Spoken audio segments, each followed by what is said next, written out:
Understanding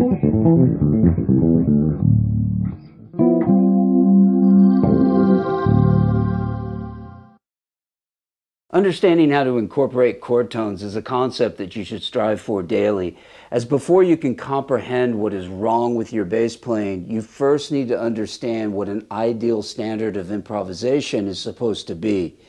In other words, before you can fix what's broken, you first need to understand what an improvising bassist is supposed to do and how much better you would perform once a decent standard of musicianship is developed. What I'm going to show you today is a way to incorporate wider interval leaps when playing chord tones that will enable you to create some interesting melodic shapes in your lines. We're going to take a look at this in a minute, but first let's talk about two books that I have that specifically relate to chord tones. The first one is called the Chord Tone Sudoku Workbook, which is a great primer for understanding chord tones and how to connect chord tones over multiple chord changes. All the exercises are applied to 9 different chord qualities, setting you up for understanding how to apply this concept over any tune. The second book is called Chord Tone Mastery, which really takes the whole concept of learning chord tones to the next level, really enabling you to quickly hear how every chord tone fits over multiple chord types, along with adding chromaticism, intervallics, rhythmic concepts, and upper structure extensions to your existing vocabulary. All in all, both books will open the door for you to attain new levels of confidence and freedom as an improvising bass player. Now let's go ahead and get into today's lesson on chord tone skips. Now what do I mean by chord tone skips? Well, first of all, we got to understand what our straight arpeggios are, going up the root, 3, 5, and 7. I want you to do these in 2 octaves. So for an example, let's take a C major 7 chord and play it in 2 octaves.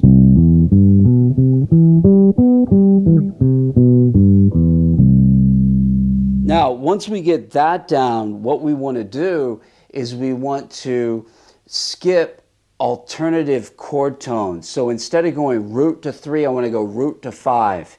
Then I start on 3, and instead of going 3 to 5, I go 3 to 7. And then instead of going from 5 to 7, I go 5 to the root. And then instead of going the 7 to the root, I go 7 to 3.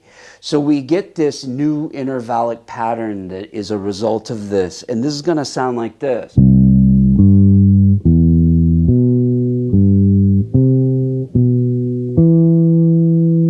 Now from here, I want to continue going up. So I go to the root and the 5th, and then the 3rd, and then the 7th.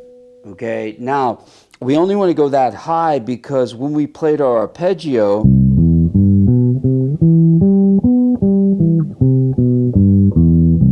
we only went up to that B. And so that's kind of the skeleton of what we're doing this over. So we just go up to the B. And then from there, I'm going to come back down. So I want to go back down to, and I'm going to play these descending just for variation. 5 down to the root, then 3 down to the 7, then the root down to the 5, and then the 7 to the 3, and then the 5 to the root, and then the 3 to the 7, and then I'm back home to the root. So if I put that in one flow, ascending and descending in an exercise, this is what I'm going to have.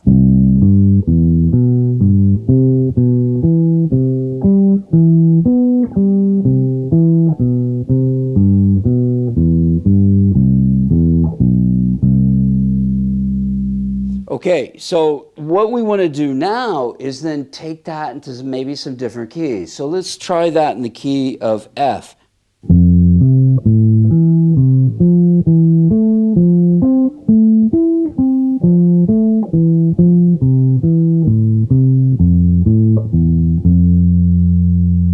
Now let's go to B flat.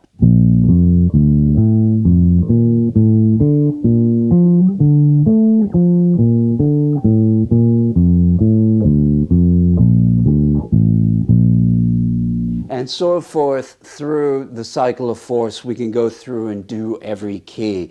And this is how we can create an understanding of what's under our fingers. We can sort out a lot of technical issues, a lot of mechanical problems that exist by playing the bass, in and unto itself.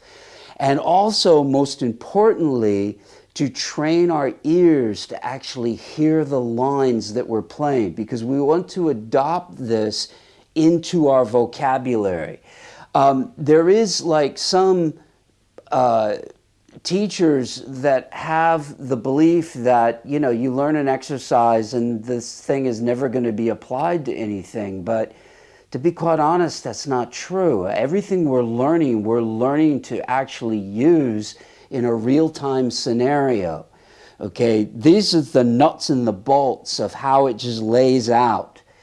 It's up to you how to put it together into a musical example, and I'm going to kind of go through, how maybe I would do that in this lesson so you can see. And it's not really that hard. You just have to have a little bit of creativity, and you've got to seek to hear the ideas. So one of the important things about this concept of application, I've talked about this in other videos, is that if you can't hear the idea that you're playing yet, you're probably not ready to apply it.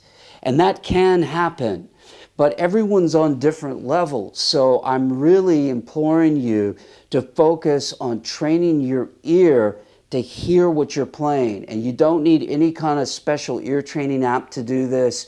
You want to be doing this with your instrument while you're practicing. So if you're going into a different key and you're making a mistake, you're hearing it and correcting that. This happens a lot because people learn by pattern, and then they get confused when they're going into the different keys, and they mess the pattern up, and it can easily go right by them because they're not listening to the sound of what the exercise is, of what the melodic shape is that they're practicing. And this is mega, mega important and often goes completely overlooked by many. So something to focus on. So when we look at this intervallic structure, again, what this creates is this root goes to the fifth, then the third goes to the seven, then the five goes to the root, and then the seven goes to the three. And if you look at the actual intervals, I got a perfect fifth,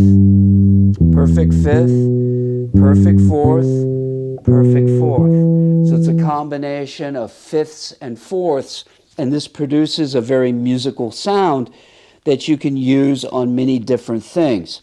So again, if we are looking to apply this to something, and there's kind of on a few different ways that we can do that. I mean, there's multiple, hundreds and hundreds of different things that I could squeeze out of this idea.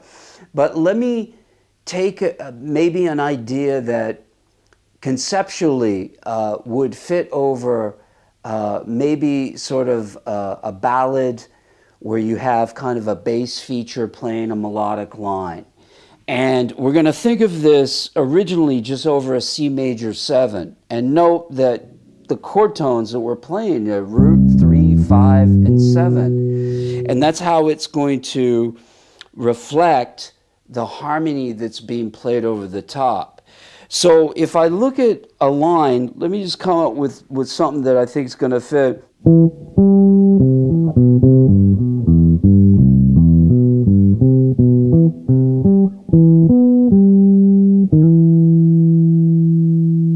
Okay, so I came up with a line there, you know.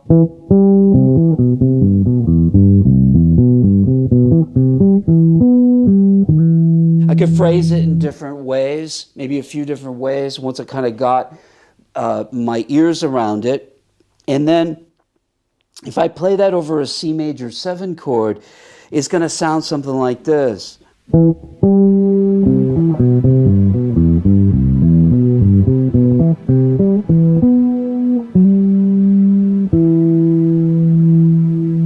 Now, let's take another example of how I could use this exact content. And I'm hoping that you're kind of seeing how this relates to that exercise and how, I'm not really changing a lot of stuff. I'm kind of keeping the same concepts, but the line still sounds realistic enough to be used in a musical context straight away. And that's the way you've got to think about this stuff. There's so many people put all this thing into how do I apply this stuff? Well, A, you got to be able to hear what you're playing. B, you have to be creative and go from the exercise into coming up with some lines that reflect the content of the exercise.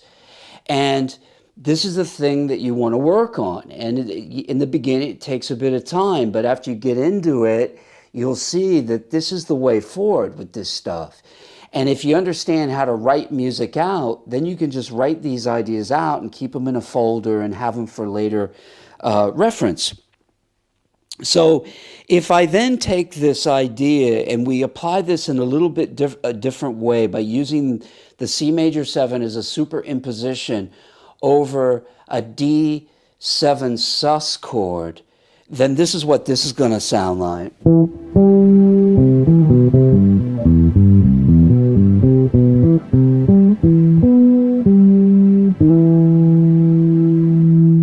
So you can hear how those notes are functioning over the D7 sus. So if I have the D7 sus, my chord tones are going to be the root, the 4, the 5, and the flat 7, right?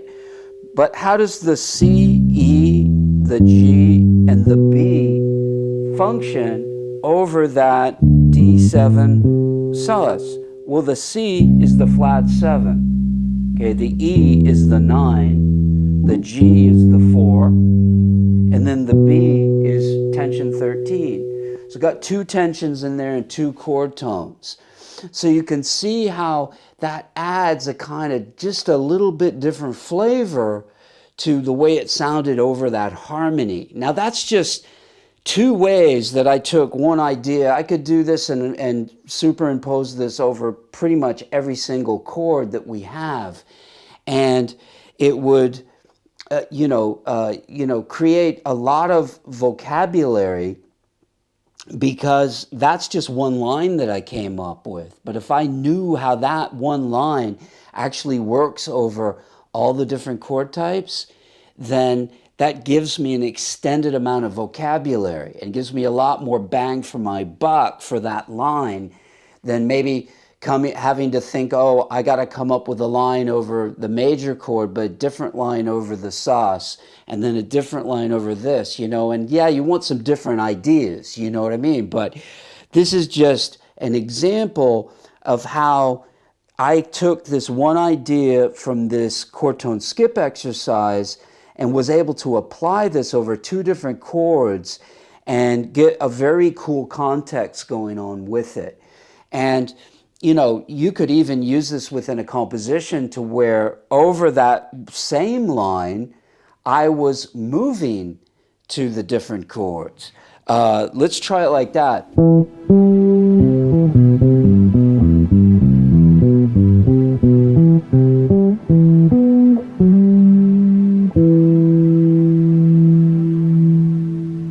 Remember that the content of this lesson isn't just a collection of isolated opinions, but instead is made up from a universal musical totality. And when practicing these type of concepts, major improvements almost always take place, with even the occasional miracle that shines through the cracks of your musical development. Until next time, practice smart, work hard, and play creatively.